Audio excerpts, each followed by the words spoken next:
94.7 The Wave. I'm Greg Mack with special guest, and I put this on Facebook this morning, and I put on their hashtag, I'm honored. And I really am to have you on here.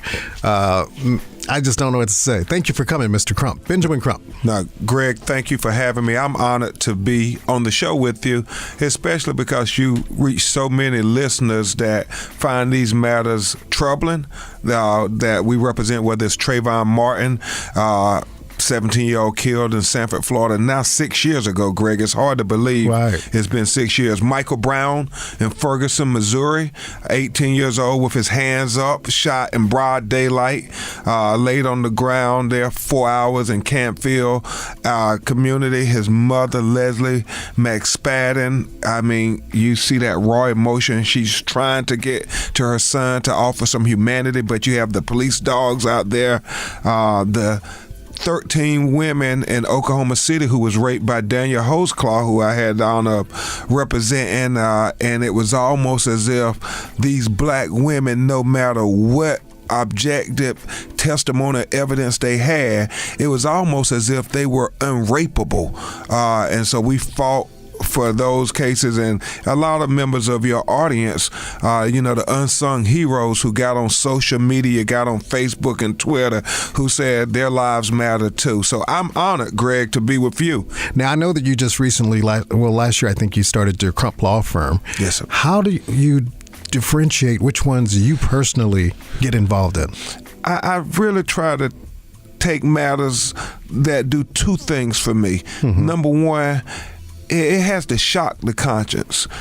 And what I mean by that, when I heard Trayvon's father on the phone, talking about his case, and I said, hold on, your unarmed son was killed and you had the self-confessed killer with the proverbial smoking gun, and they let him go home and sleep in his bed. Mm-hmm. That shocked my conscience. Michael Brown laying in the ground Ferguson, Missouri, for 4 hours. And I still remember that scene, even though it was 2013. I remember it like it was yesterday, saying, oh my God, you seeing the blood like spewing from his head, and yet they're just letting them lay there. So we have to speak truth to power when we get opportunity. And so that's what I'm doing here, Greg. I know you have a lot of power on this radio show. And I told my mother and my grandmother, they always taught me, baby, if you ever get a chance to speak truth to power, you do it.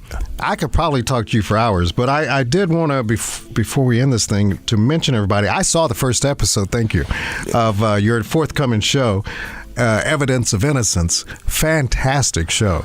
And the young lady, Lisa Roberts, that you're talking about in this first episode, that whole story, I was like, okay, well, let me watch the first few minutes so I can, ask him about it. Man, I couldn't turn it off because it's such a compelling story, and then it's something that you can totally relate to as to what she's been through. You guys have got to watch the show. It's on TV1, if I'm correct. Yep.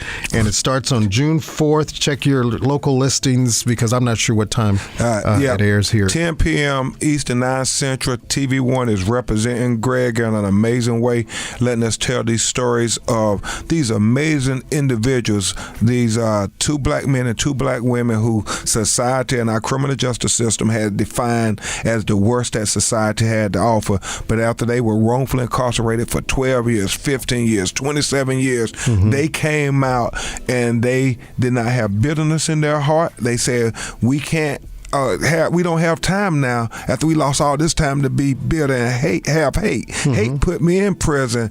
Love got me out of prison, so I want to spend my time trying to be a positive contributor to society and, more importantly, to my family. This is unlike any of the Law and Order shows or the forensic file shows that predicate justice as locking them up, throwing away the key. Well, on Evidence of Innocence with Ben Crump on TV1, we're talking about getting people out of jail. And the definition of justice is the search for truth. I think that you would probably say the same thing I'm about to say. And I'm a huge supporter of law enforcement, from LAPD to the Sheriff's Department. I try and help them as much as I can. There's rotten apples in every profession. Those rotten apples kind of give a bad look at, at the policeman. But I'm sure that as well as I do, there's a lot of good ones as well. Oh, absolutely. So I will say this because, we're running out of time. I had a question for you. The NFL just announced that players must stand up when they go on the field now. It's required. If they don't want to stand up, they have to stay in the locker room. It's just outrageous on so many levels. We are a country that was built on our First Amendment rights to freedom of expression, freedom of speech. They were trying to bring attention to their brothers, sisters who were being killed and slaughtered by the very people who were supposed to protect and serve us.